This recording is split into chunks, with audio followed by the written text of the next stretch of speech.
Today's 5 stories are going to be on really your safety security. Things that, as a homesteader, as a prepper, as someone who wants to live sustainable, no matter if you're living in a city or rural areas, these stories affect you. And I think we do a disjustice and a disservice when we don't pay attention to them when they're in these little 5-second or 15-second intervals on our news cycles. That's not good. We're not paying attention to the deeper story and the deeper meaning and what's really behind some of the discussions that we're going to be having today. So let's jump into 5 stories that were not touched enough this week that I believe that's impacting you. And this next week, if we don't see some changes, it's just going to keep snowballing and getting bigger until it becomes a major issue for us in America. Let's jump into it. Today's video starts right now. I'm just waiting for love, waiting for love. Try to forget about you makes me restless. Waiting for love. So number 1, if you heard the story of OpenAI this week, and I hate artificial intelligence. We've talked about this before, but if you heard the story this week that Sam Altman got fired from OpenAI as the CEO, well, then he got rehired because it was a lot of pushback from a lot of the people that worked for OpenAI. A lot of the board quit. But here's the story behind that. Breitbart reports OpenAI fired CEO after researchers warned of an AI breakthrough that could threaten humanity. Now, the reason I bring this up is because we are our own worst enemies. We're not God, and we have this God complex, especially with power, to believe that we can formulate this thing that's going to help us get stronger and more powerful and makes us think and have more knowledge than we're supposed to have. Well, that's what we've done with OpenAI, and that's what we've done with artificial intelligence in whole. We want to gain as much wisdom as we can. In our detriment, we are building something that could cause a major catastrophic event for us, where our life is involved so digitally. What if all of a sudden, there's a major virus that hits our data, a major virus that hits our grid? All that could be caused by artificial intelligence. Artificial intelligence is developing weapons now that could basically potentially be on drones to where it is automated to know exactly where you were, where you've been, and where your movement is going to be. Artificial intelligence is getting stronger, and it's going to make it where us as humans may be subpar to the thought pattern and the wisdom of these supercomputers and this artificial intelligence. It's starting to rule our lives. The more we build these super artificial intelligent machines, the more we're seeing the downfall of humanity. Come on, people. And I don't think regulation is the answer. I think taking away AI and the capabilities is the answer. Now the question is, how far is too far, and how far have we went? When we start seeing government get involved and they're going to regulate AI, what have they ever done that's regulated that's made sense? Most of it's caused more problems overall. So I don't know if government regulation is the answer. I just believe that we have built this God complex in a lot of the rich and powerful, and they are now building something that's going to make them subpar. And these AI generated, supercomputers are going to be the new elite. Number 2. Last month, there was a story that said the defense contracts actually were down, and the value of defense contracts were down because they were not spending as much on wars and things like that. We kind of went through the influx of pushing money to Israel, pushing money to Ukraine, are moving troops. Defense contracts got huge. I think in September, October, it kind of went down a little bit. Now, all of a sudden, we hear stories, U.S. bases, troops attacked in Iraq and Syria on Thanksgiving. Now, what that means is this. We put ourselves in precarious situations, and then all of a sudden we get attacked on our U.S. bases. So then we say, well, the U.S. has been attacked. Well, they have been, but is it because we put ourselves in precarious places? We got out of Iraq, now we're putting bases back there. We got away from Syria, now we're putting bases back there. We got out of the Middle East after 20 years of a terrible war, and then lost billions of dollars of equipment, lost human beings in a terrible, disastrous leaving of Iraq. And now we're putting ourselves right back in it. So what has Biden done for us other than put us in more wars? I believe, like most politicians, they love lobbying funds and they love money coming back to them. And I believe this is a big push for money to come back, because war, these politicians love war.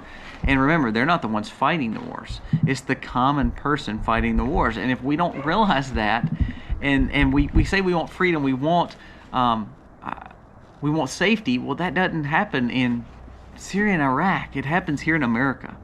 So again, the reason our U.S. bases are being hit and the reason they're getting attacked is because we're putting ourselves in a very bad spot. Let's just leave all those countries, let them fight their own wars, and let's get back home. The only place that we can protect is America.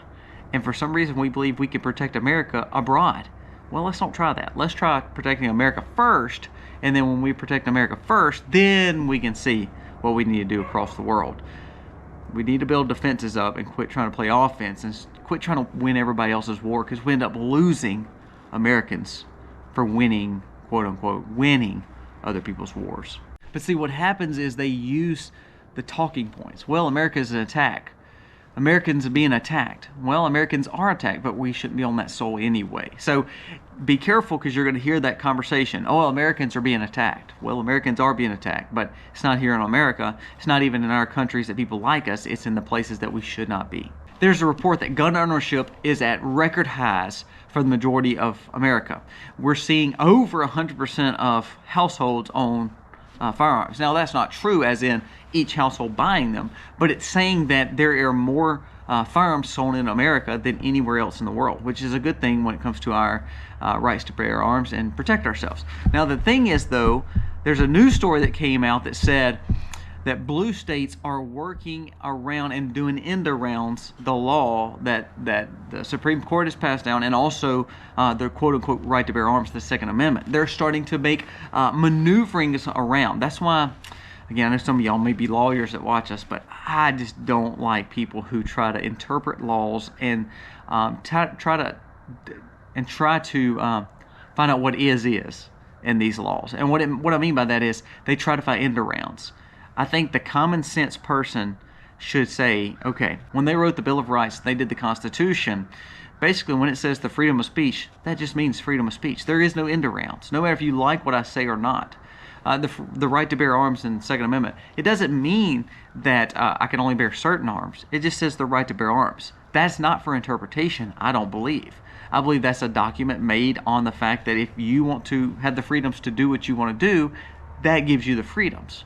If you choose to say stuff that's stupid, then you choose to say that stuff, and that is your right to say something that's stupid. We, as Americans, should be the ones to say, you know what, we have the discernment to either believe or not believe that. We have the right to either buy or not buy that. That's the freedoms that we have. When we start interpreting like this is doing, like a lot of these blue states are doing, they're taking your rights away. There's an individual that wrote on a comment yesterday that they, if you watched my video yesterday, talked about things to buy like antibiotics and also firearms. They live in Europe, and they said, sadly, right now we've lost our chance to buy rights to self-defend and also to buy antibiotics offline like emergency preparedness like Jase Medical. So if we allow these states to come in and say, you know what, we don't have the rights to do that. Well, we interpret it this way. What you're doing is you're becoming a place like Europe to where you're not going to have the rights to do anything, because they're going to interpret it to where it takes your rights away. Your freedoms will be gone. In Mississippi, which is a very conservative state, we can't even buy emergency preparedness medicine right now. I have to order it and send it to another state to then turn around and let my family member send it to me. It's slowly starting to happen where you're seeing these states regulate more, or to take the end arounds and say, you know, I don't know if the Second Amendment is right. I don't know if you need to be able to have this kind of freedom. This is not what the Constitution said. No, absolutely, it's exactly what they said. We just allow people to go to these Ivy League schools and try to find end arounds to really what freedom is, and that is wrong. There's a story from Zero Hedge that says, Russia moves its doomsday missile closer to Europe. I don't think Russia's just going to lie over and turn around and say, I'm sorry, tuck my tail between my legs, and run back and say we lost. I don't think that's it. I think Russia is fighting a war to win. And when we keep putting more money in there, and we keep pushing against the narrative, and we keep trying to fund a war that we shouldn't be in, I believe you're going to see escalations. And I believe you're going to see escalations to a point where maybe, you know, there's been stories that Putin may not be as healthy. Putin's older. Putin knows if he loses this, they'll probably run him out of Russia anyway. So I think you're going to see kind of I'm going to back this rabid fox in the corner, and then I'm going to see what he does. Yesterday I tried to catch pigs. I had to catch piglets because we're selling some piglets. Well, when we turned around and bagged those piglets in the corner, they found ways to get out of the corner, no matter by what means necessary, because they did not want to be caught, to be placed in our little barn to be able to be, sold to other families to raise their pigs. They did everything they could to get out of that corner, and they did. They beat us out. Now, that's what's going to happen to Russia. We're putting a rabid dog or a little piglet or a rabid fox in a corner, and we're thinking we can control it. All the while, they're going to say, by all means necessary, we're getting out of this corner. So you're seeing the escalation all because we're pushing against something that we shouldn't be pushing against. The Ukrainian people should not be in war. Understand that. The Russian people should not be escalating a war or trying to get territory. I understand that. But the bottom line is, it's not our war. It's these folks' war. Someone way across the world that we have no basis being in. And when we push back and we put them in a corner, what happens? There's a doomsday missile and nuclear threats coming our way, all because we want to keep them in the corner. It's not our fight. And if we don't pay attention to where our money is being spent and this push for war, remember, war's bad. But when you talk nuclear war, that is getting rid of major populations. That's percentages of people gone. That's not just a little battle. That is destroying countries. Come on, people. We have to get a rein on this craziness when it comes to doomsday missiles and doomsday planes and nuclear threats. That should scare you because it doesn't make sense of why we're doing it. We're the ones poking and prodding the bear when there's no reason. We're the ones backing them in a corner for no reason. It's not our fight. America needs to get back to its shores and protect its people. If people start coming over here, that's when we defend. Not that we go over to some country that's not even our ally and try to wage a nuclear war. And number 5, we saw this week that crypto hit another hit with CZ and Binance. Coinbase already had an issue. FTX already had an issue. I told you I'm not a big crypto or Bitcoin person. But what you're seeing is governments are coming in and they're stepping on the deregulated funds market and making it more regulated. Now, did CZ do something wrong? I don't know. What they were saying was basically there was funds from illegal activity coming in and they were being able to use Bitcoin and crypto to get money through to wherever they wanted to get it. The problem is you take some bad players and you make the whole industry look terrible. That's kind of what happens in the right to bear arms. We see one bad character and one bad apple, and then all of a sudden we regulate the whole thing for all the good people too. Well, deregulated money, bartering, cash, and gold, and Bitcoin is not bad. But what's happening is you're seeing more regulation because they're saying, well, there's bad players here, so we need to regulate it more. That's like us saying, well, there's 1 or 2 bad people in this whole state, therefore the whole state's worthless, and we need to regulate the whole state and put them all in prison. That's not true. But what is happening is they're making it look like crypto is the most worst, heinous thing in the world. Now, I don't like crypto personally, but I don't believe it's wrong. I don't believe it's right for the government to step itself in and try to quote unquote fix something. Remember what we talked about with the government fixing? Government really doesn't fix anything. They cause more issues, and the overregulation makes it where your freedoms are gone.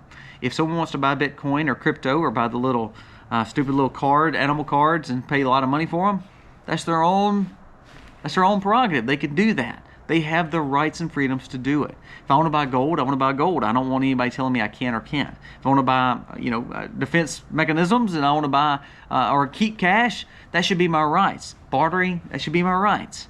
But what happens is when we see bad apples, it allows the government to step in and over-regulate and take away our freedoms. I don't like crypto, but I believe there's a bigger play here. What happened when this happened? What happened when all of a sudden crypto hit a snag? The stock market went up. All of a sudden the stock market went up. Again, we keep talking about a reverse meltdown, or what they call a melt up, or a reverse market crash. Those terminologies are becoming more popular. But all it means is the middle class is losing value. Their money is going down because of the things they're investing in. However, the inflation and the cost and the goods of the elite is going up. So you're seeing the stock market go up. So the goods are going up in value. The middle class cannot buy them, so they're going down in value. And it's making the upper percentage of people, 1, 2, or 3%, own 80% of the wealth in America. That is what you call a reverse market crash, and it's happening before our eyes. When we see parallel societies, parallel money like cash, bartering, Bitcoin get overregulated, it means for people like us, we may have problems in keeping wealth, because if our wealth is not involved in the mainstream stock market, or the mainstream of spending money that we don't have, or using debts that we don't want to utilize, then we're going to see our monies, our true monies and our true values go down, because we're not investing in the system that the government can watch. So be wary. You're seeing more and more crackdown on parallel finances and parallel money, and the way people can not utilize the status quo. There's more to the regulation of crypto. Now, does bad players need to be in crypto and people risk their money? No, they don't. But if we have discernment and learn wisdom, we can seek that some things may be worth buying into, some things can't. Then some things may not be. But it's not the government's job to be the quote-unquote adult in the room and fix everybody's problems, because they typically don't fix them, they cause more problems. I think there's a bigger play here. If they can control crypto, that means they control the whole market of digital currency, which allows them to implement something kind of like a CBDC, especially with the fact of catastrophic debt crisis that's going on and the market issue that's going on. Makes a play for a reset, doesn't it? What are we doing? We got to focus on the stories and not miss out. I believe the more news we hear, sometimes we get so inundated with it that we blind ourselves to the true reality of the dangers of AI, the fact that money is tight and that we need to pay attention to bartering and cash and the right to bear arms. Don't forget these things, because they're the most important. And when we're inundated with stuff, we kind of try to forget about some of the things that really are important to us and our families and our protection of families. Remember what I said about the couple in Europe. They can't buy antibiotics anymore. They can't buy the right to bear arms anymore. They're having to use more digital currencies and have credit scores that are based on carbon credits. That's happening, and it's happening here quicker than we realize, all because we're not paying attention to the stories that actually matter. Guys, thank you for watching. Let me know what you think about this video. Comment below. Remember, if you are subscribed, you are entered into the giveaway each and every month. We're doing 2 giveaways for the next few months. Please make sure you are subscribed. Give us a thumbs up. It helps us spread our message across YouTube. Our goal is to grow a more common sense approach to the life we live. Guys, thank you for watching. God bless. Happy homesteading, y'all. Hopeless to be holding on to you.